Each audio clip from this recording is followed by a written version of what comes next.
Assalamualaikum, hai teman-teman perawat, apa kabarnya? Sehat ya?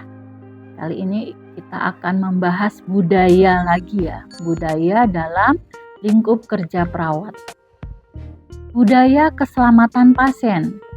Budaya keselamatan pasien yang ada di rumah sakit memiliki hubungan langsung terhadap pelaksanaan pelayanan yang bertujuan untuk menjamin keselamatan pasien. Jadi, suatu budaya yang digunakan tujuannya untuk menjamin keselamatan pasien. Kemudian budaya keselamatan pasien itu sendiri juga dipengaruhi oleh kepemimpinan transformasional dalam organisasi tersebut, ya.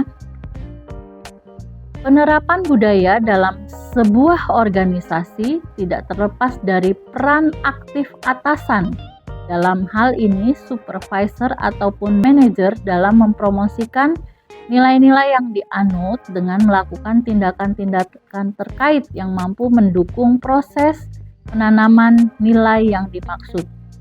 Jadi maksudnya gini, budaya keselamatan pasien di satu rumah sakit, contoh ya, di satu rumah sakit itu ditentukan juga atau ada andil dari supervisor atau seorang manajerialnya, pemimpinnya ya. Bagaimana pemimpin itu menanamkan nilai-nilai budaya di dalam rumah sakitnya sehingga nilai atau budaya itu dapat menjamin keselamatan pasien.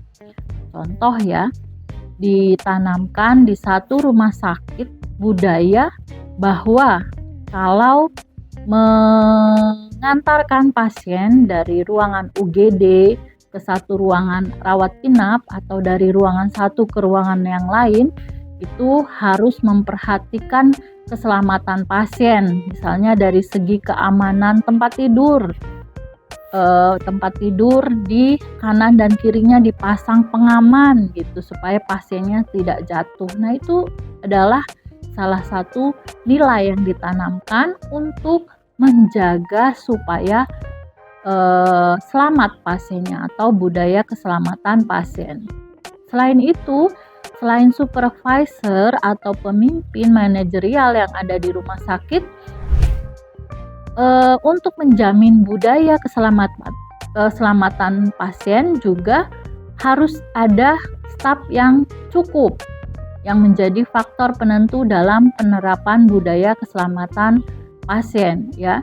Jadi stafnya cukup, perawatnya cukup, sehingga untuk membantu pasien itu cukup tenaga kesehatan dan staf dalam membantunya. Contoh ya, kalau satu ruangan perbandingan antara perawat dengan pasiennya itu terlalu banyak, misalnya satu perawat dia harus merawat 10 pasien misalnya, dibandingkan dengan perawat satu kemudian dia merawat 5 pasien, berarti yang satu 1:10, yang satu 1:5. Tentu itu keselamatan pasiennya lebih cenderung terjamin yang satu perawat 5 pasien ya, dibandingkan dengan yang satu perawat menangani 10 pasien. Jadi jumlah tenaga perawat di dalam satu ruangan itu juga mempengaruhi budaya keselamatan pasien. Kemudian staf itu contoh kalau di ruangan rumah sakit itu staf yang membantu perawat untuk mengantarkan pasien ke satu ruangan ke ruangan lain, atau staf untuk administrasinya, atau ada staf lagi untuk kegiatan bersih-bersihnya gitu. Nah, kalau tercukupi, ada OB-nya, ada staf adminnya, kemudian ada staf yang diminta untuk mengantar pasien ke sana kemari, cukup, itu akan menjamin budaya keselamatan pasien. Tapi kalau stafnya kurang, perawatnya kurang, sudah bisa dipastikan budaya keselamatan pasiennya cenderung turun, gitu ya. Kemudian budaya organisasi. Budaya organisasi menurut Robin merupakan suatu sistem dari makna atau arti bersama yang dianut oleh para anggotanya yang membedakan organisasi dari organisasi lain. Kemudian menurut Krittner dan Iniki, budaya organisasi adalah nilai dan keyakinan bersama yang mendasari identitas organisasi. Kemudian menurut Fred Lutyens, budaya organisasi adalah tata nilai dan norma yang menuntut perilaku jajaran organisasi. Jadi budaya organisasi itu antara satu institusi dengan institusi yang lain itu bisa berbeda. Kemudian contoh dari rumah sakit yang Islam, kemudian dengan rumah sakit yang Katolik, dengan rumah sakit yang swasta lainnya itu bisa memiliki budaya organisasi yang berbeda-beda ya. Karakteristik budaya organisasi bisa dilihat dari inisiatif individunya. Kemudian toleransi terhadap tindakan beresikonya, arahnya mau kemana. Kemudian integrasinya, dukungan dari manajemennya, kontrolnya, identitasnya, sistem imbalannya, toleransi terhadap konflik, pola-pola komunikasi. Jadi karakteristik budaya organisasi itu bisa dilihat dari 10 poin ini. Antara satu institusi dengan institusi lainnya bisa berbeda. Dari satu rumah sakit ke rumah sakit lainnya bisa berbeda. Dari satu puskesmas ke puskesmas lainnya itu bisa berbeda ya. Kemudian dimensi budaya organisasi. Ada 7 dimensi budaya menurut Robbins, yaitu yang pertama adalah inovasi dan pengambilan resiko. Tingkat seberapa jauh para anggota organisasi didorong menjadi inovatif dan mengambil resiko guna terwujudnya visi. Jadi dimensi budaya yang pertama ini para anggotanya didorong untuk bisa berinovasi dan mengambil resiko untuk mewujudkan visinya. Kemudian dimensi yang kedua adalah perhatian pada detail. Tingkat sebaran jauh pada anggota organisasi diharapkan untuk memperlihatkan presisi analisis dan perhatian untuk detail. Jadi kalau yang kedua ini dia lebih detail kalau akan melakukan suatu tindakan. Dilihat apakah ini untung atau ini rugi, kemudian bagaimana pelaksanaannya itu detail sekali ya. Kemudian yang ketiga, dia berorientasi pada hasil. Jadi nggak memperhatikan prosesnya seperti apa, yang penting hasilnya baik gitu ya. Kalau yang nomor 3 ini. Kemudian yang nomor 4, orientasi kepada individu.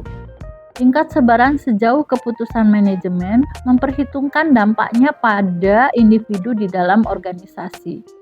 Kalau yang keempat ini, dia memperhatikan atau mempertimbangkan apakah individu-individu yang ada di organisasi ini dampaknya baik atau enggak gitu ya.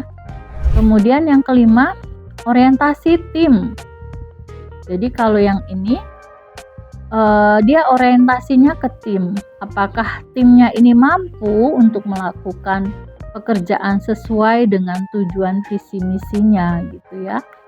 Kemudian yang keenam adalah agresifan. Jadi individu itu kebanyakan dia agresif dan kompetitif. Jadi ya diusahakan bahwa setiap individunya itu dipacu untuk berkembang terus, kemudian untuk bisa bersaing di antara individu-individu yang ada di dalam organisasi itu ya. Kemudian yang ketujuh adalah stabilitas. Kegiatan organisasi menekankan pada status quo daripada perubahan organisasi. Jadi pengennya stabil aja, nggak pengen ada konflik ya kalau yang ketujuh ini. Nah teman-teman, ini adalah budaya keefektifan dan kinerja, di mana dalam nilai kepemimpinan dan nilai-nilai hidup itu di sini dipengaruhi oleh kognitif ya, kemudian afektif, kemudian psikomotornya. Sehingga ini akan menentukan perpaduannya membentuk behavior atau lingkungan atau perilaku ya, sehingga terjadi internalisasi atau sosialisasi perubahan sikap dan berpikir budaya, sehingga tercipta satu budaya di dalam satu organisasi. Nah, itu teman-teman gambarannya budaya keselamatan pasien yang sering ada di dalam organisasi. Salah satunya adalah organisasi rumah sakit. Baik, itu saja dari saya. Apabila dirasa materi ini bermanfaat, jangan lupa like, subscribe, dan komen. Kemudian share ke teman-teman yang lain ya. Assalamualaikum.